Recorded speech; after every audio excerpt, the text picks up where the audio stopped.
Assalamualaikum warahmatullahi wabarakatuh. Alhamdulillahirabbil alamin. Wassalatu wassalamu ala asyrafil anbiya'i wal mursalin wa ala alihi wa sahbihi ajma'in. Amma ba'd. Saudara sebangsa setanah air, ada sebagian orang punya pendapat aneh tentang ijazah palsu Jokowi. Mereka heran mengapa masalah ijazah palsu Jokowi diributkan sejak Jokowi masih jadi presiden sampai sekarang ketika dia sudah jadi rakyat biasa.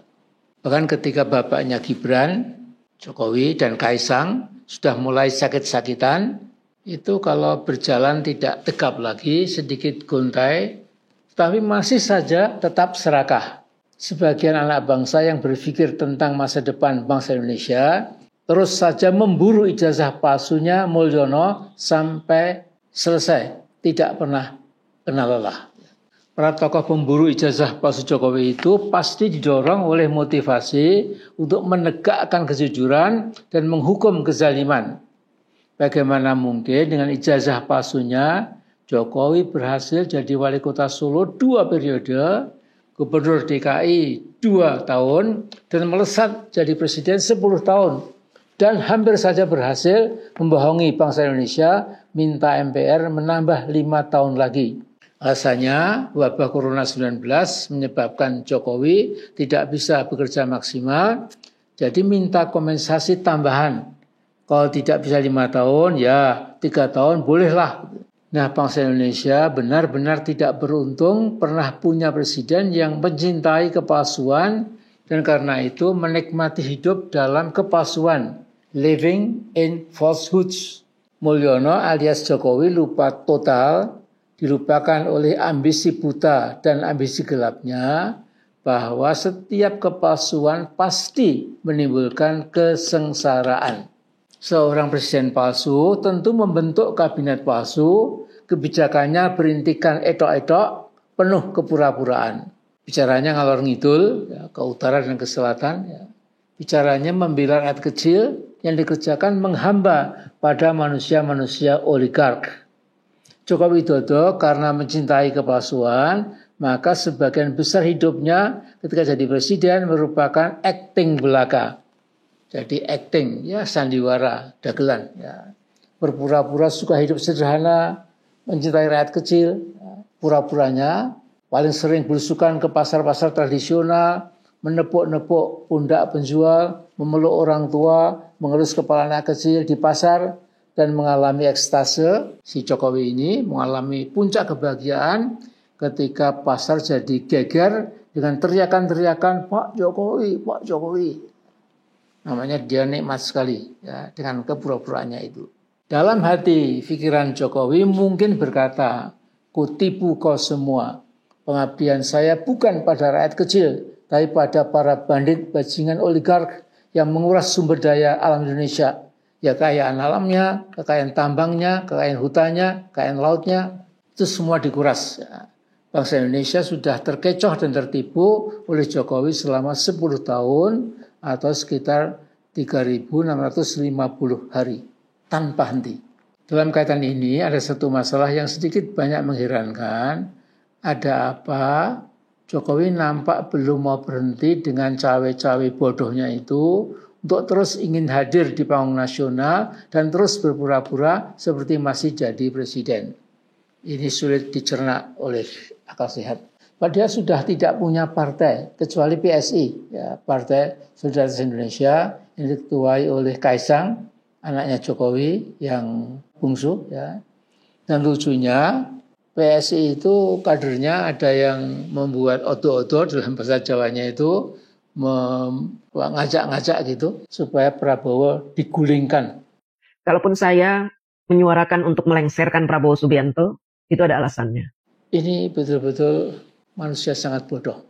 Jadi ibarat pungguk merindukan bulan. Kekuatan oposisi terhadap pemerintahan Presiden Prabowo di atas kertas tidak cukup signifikan. Ya, kalau cuma PSI ya.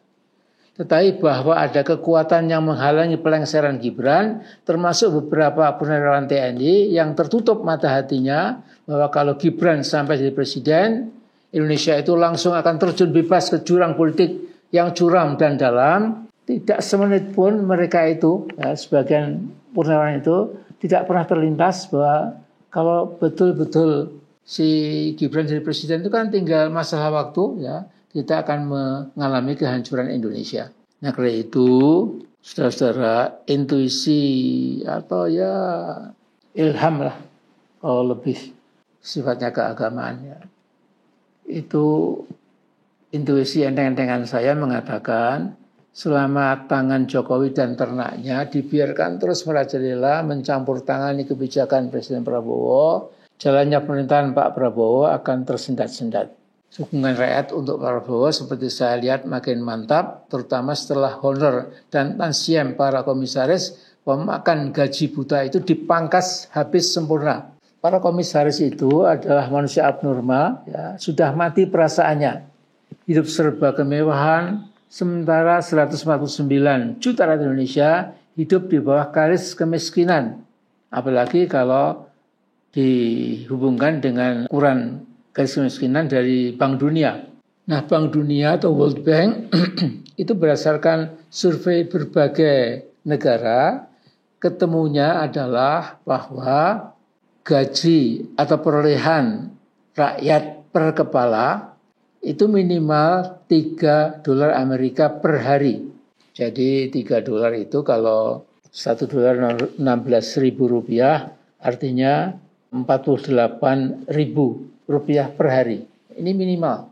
Nah, kalau menurut BPS, Badan Pusat Statistik Indonesia, garis kemiskinan per hari adalah Rp20.000. Kita tidak boleh berpura-pura lagi bahwa bangsa Indonesia adalah bangsa yang omong-omongnya menggelegar, kenyataannya titik-titik. Masa setelah usia bangsa Indonesia 80 tahun, ini kan sudah saatnya kita tatap keadaan bangsa seperti apa adanya. Hempaskan kasak kusuk Jokowi dan ternaknya yang selalu mengganggu langkah-langkah ke depan pemerintahan Presiden Prabowo Subianto. Jadi kita ini negara yang betul-betul super miskin. Masa Rp20.000 per hari itu adalah garis kemiskinan. Saya tidak akan lebih detail lagi dengan Rp20.000 itu kita dapat apa. Jadi ini memprihatinkan sekali. Jadi saya hanya mengimbau, marilah kita sebagai bangsa itu berpikir yang tegas, yang jelas, yang rasional, dan jangan dicampuri dengan kepura-puraan, dengan falsehood dalam bahasa Inggrisnya itu. Ya. Karena kepura-puraan itu tidak ada lain ujungnya kecuali menjatuhkan bangsa kita ini ke dalam jurang yang nggak pernah kita bisa bayangkan. Seperti apa nasib kita di masa depan kalau terus saja kita pelihara penyakit Jokowi ini yang namanya falsehood, ya, kepura-puraan di berbagai bidang kehidupan nasional. Saya itu dulu konten saya pada kali ini. Wallahu a'lam bishawab. Wallahul muwaffiq ila siratil hamid. Assalamualaikum warahmatullahi wabarakatuh.